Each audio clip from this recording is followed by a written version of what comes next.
l'évolution de l'apprentissage à travers le temps.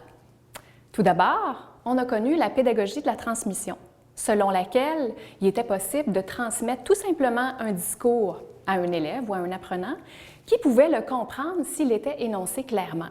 Alors, tout ce qui concerne la pédagogie des Jésuites, le cours classique, était fondé là-dessus. Selon cette façon de concevoir l'apprentissage, l'élève était plutôt passif, devait se contenter de comprendre l'information qui lui était transmise et puis s'efforçait de le régurgiter ou de reproduire ce qu'on lui avait appris. Le rôle de l'enseignant, c'était de transmettre tout simplement son savoir. Les forces de ce courant-là, c'était que c'était extrêmement rapide. Alors, pourquoi faire compliqué quand on peut tout simplement dire de l'information pour qu'elle soit comprise? Par contre, les limites de ce courant-là étaient que, par exemple, pour être capable d'apprendre avec la pédagogie de la transmission, il faut avoir à peu près le même bagage cognitif que la personne qui nous parle. Autrement dit, il faut très bien connaître le sujet dont on nous parle pour être capable d'apprendre dans ce modèle-là. Et puis, il fallait aussi que les élèves aient les mêmes outils cognitifs, la même façon de comprendre que la personne qui leur parle pour être capable d'apprendre. Alors, c'est pas tout le monde qui était capable de réussir dans un contexte comme celui-là. Les pistes qu'on conserve encore aujourd'hui de la pédagogie de la transmission sont les exposés magistraux et la présentation de documentaires ou de tout type d'informations qui est plutôt statique. Alors, tout le monde se rappellera sûrement du chien de Pavlov. Le chien de Pavlov à qui on a été capable de faire sonner une clochette puis d'associer à ça sa salivation. Alors ça, c'est issu du courant béhavioriste. Chez les béhavioristes, on cherche à modeler le comportement des apprenants. Donc, on va leur faire vivre des situations dans lesquelles ils seront mis face à des stimulus. Ils produiront une réponse à laquelle l'enseignant ou le formateur va donner un renforcement positif ou négatif. Si le renforcement est positif, l'apprenant a plus de chances de vouloir reproduire ce comportement-là, plutôt que si le renforcement est négatif, l'apprenant va peut-être s'efforcer d'oublier la reproduction de ce comportement-là. Dans un contexte comme celui-là, le rôle de l'enseignant, c'est de faire le design de l'apprentissage, c'est-à-dire de découper les tâches en petites bouchées et à aider les élèves à traverser les différentes étapes pour qu'il y ait apprentissage. Le rôle de l'élève dans ce contexte-là, c'est d'être plutôt passif, d'écouter et de réagir en déduisant quels sont les comportements souhaitables dans l'environnement qu'il traverse. Les forces de ce courant-là, c'est par exemple d'être très efficace au niveau de la gestion de classe et d'être aussi très efficace pour les apprentissages de plus bas niveau taxonomique. Donc, par exemple, apprendre à accorder le participe passé avec avoir dans un cahier d'exercices. Alors, c'est de faire des exercices successifs qui vont développer des automatismes. Les limites de ce courant-là, c'est par exemple notre incapacité à découper une compétence complexe. Par exemple, avoir un regard critique sur une situation, c'est très difficile de découper ça en plusieurs petites tâches successives. Il faut vraiment, dans ce cas-là, vivre une situation complexe. Alors, le behaviorisme ne sera pas utile pour développer des compétences. Une autre force du behaviorisme, c'est de nous permettre de développer des routines et des procédures. Les limites du behaviorisme, c'est en fait de ne pas s'intéresser à ce qui se passe dans la tête de l'apprenant quand il fait une erreur. Parce que chez les behavioristes, l'erreur, c'est une absence d'apprentissage ou un échec de l'enseignant dans le design de sa leçon. Donc, on va avoir besoin d'aller puiser dans les autres courants pour comprendre pourquoi les élèves font une erreur. Les pistes d'intervention qu'on garde encore aujourd'hui, qui sont issues du behaviorisme, sont par exemple le découpage des tâches en sous-tâches, le fait d'annoncer clairement ses attentes en début de cours ou en début de journée au primaire. C'est aussi le renforcement. Donc, on a conservé du behaviorisme le fait de renforcer positivement les comportements qu'on veut voir reproduire. Et on a conservé aussi du behaviorisme l'évaluation formative et l'évaluation sommative. On va maintenant entrer dans les courants dits constructivistes. Alors, ce sont les courants qui s'intéressent à la construction des connaissances chez les apprenants. Le premier dont je vais vous parler, c'est le cognitivisme. Alors, on a vu que les faiblesses du behaviorisme, c'était de ne pas s'intéresser aux raisons pour lesquelles les élèves font des erreurs ou à tout ce qui se passe dans la tête de l'apprenant. Alors, les cognitivistes, eux, vont s'intéresser à ce qui s'y passe. Leur objet d'étude, en fait, c'est d'essayer de comprendre comment une personne peut traiter l'information, encoder l'information dans sa mémoire à long terme et y accéder dans les moments opportuns où on en a besoin.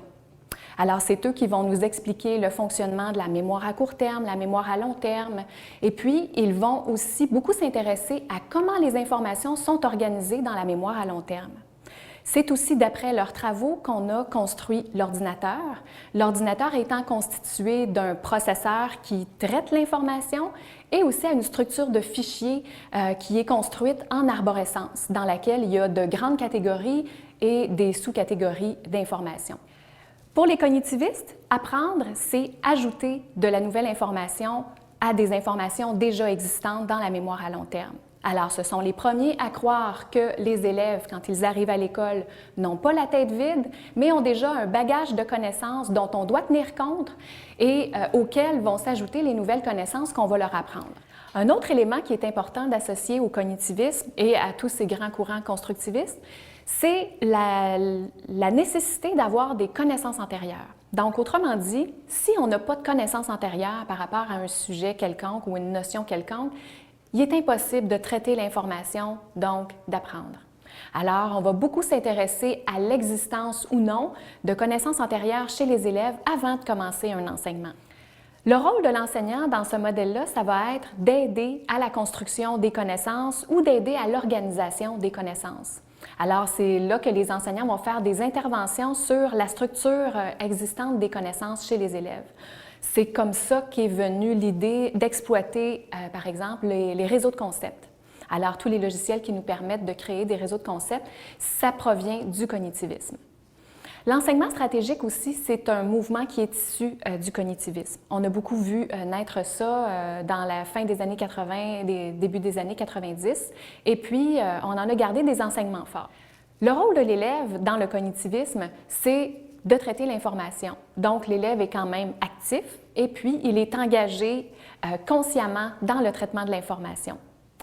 Alors, les forces de ce courant-là, c'est de clarifier l'organisation des connaissances et aussi, une des forces de ce courant-là, c'est la métacognition. Alors, le fait de rendre l'élève conscient de la façon dont il construit sa connaissance l'amène à avoir plus de pouvoir sur cette fameuse construction-là. Une limite du cognitivisme, c'est par exemple si on axe trop sur l'organisation des connaissances, mais qu'on ne l'associe pas nécessairement au contexte dans lequel elles doivent être sollicitées, on va vivre un échec de transfert. Alors, dans le constructivisme, le mouvement qui va venir après, là, on va aller vraiment exploiter le concept de contexte. Alors, mettre les choses en contexte pour que les élèves soient capables de solliciter les connaissances d'abord, mais aussi de les solliciter au bon moment et dans le bon contexte. Les pistes d'intervention qui sont issues du cognitivisme sont par exemple la métacognition, le fait d'amener les élèves à réfléchir à la façon dont ils organisent leurs connaissances. On va voir aussi apparaître des pistes relatives à l'organisation des connaissances et au réseau de concepts. Ensuite, on va aussi amener les enseignants à faire des liens entre les différents types de mémoire. Donc, on va amener les enseignants à faire des liens entre la mémoire épisodique, les épisodes vécus par les élèves dans la vie courante, et la mémoire sémantique, les contenus plus scolaires. Alors, on va amener les élèves à faire des liens entre les événements qu'ils ont pu vivre dans leur vie et rattacher ça à des contenus scolaires. Alors, on va, dans ce cas-là, bien exploiter la force de ces deux mémoires-là. Observons maintenant le constructivisme. Je vous ramène à vos études universitaires avec Piaget qui nous enseignait que le développement cognitif était fait de stades successifs reliés plutôt à l'âge. Donc, plus on vieillit, plus on est capable d'abstraction et plus on est jeune, plus on a besoin de concret. Chez les constructivistes, l'apprentissage est une construction personnelle. Autrement dit, je ne pourrais pas prendre ma construction et la mettre dans la tête d'une autre personne. Non, il va falloir que je la mette dans une situation réelle dans laquelle cette personne-là va vivre un événement, va manipuler l'information, va manipuler la connaissance et va se faire sa propre construction. Dans ce cas-ci, l'élève va beaucoup apprendre dans l'action.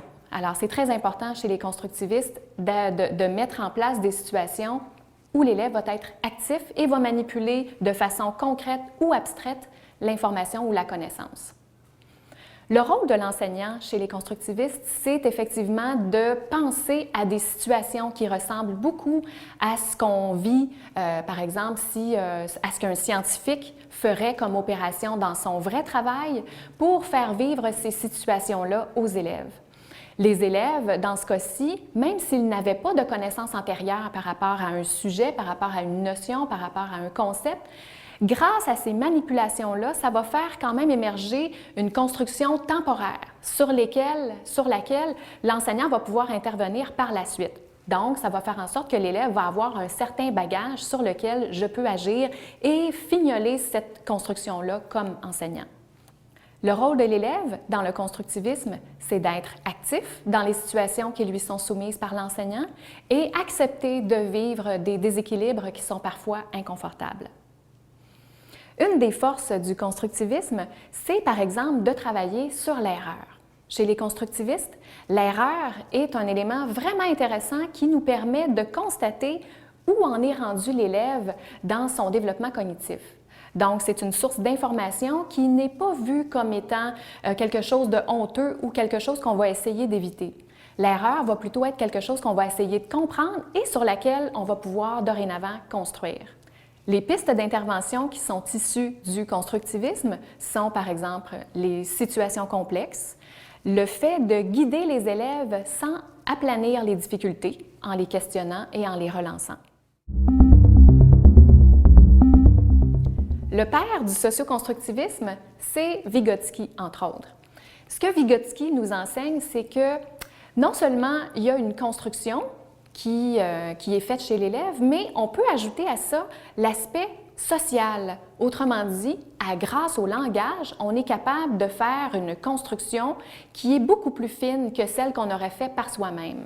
Autrement dit, il y a un grand gain à amener les élèves à échanger leur perception, leur façon de voir les choses, et le fait qu'ils arrivent à un consensus fait en sorte que chacun des deux interlocuteurs a raffiné sa conception. Un élément très intéressant chez les socioconstructivistes, c'est le fait que le développement cognitif n'est pas figé comme chez Piaget où il y avait des stades vraiment qui étaient associés à l'âge et qui permettaient à l'élève de passer d'un stade cognitif à un autre.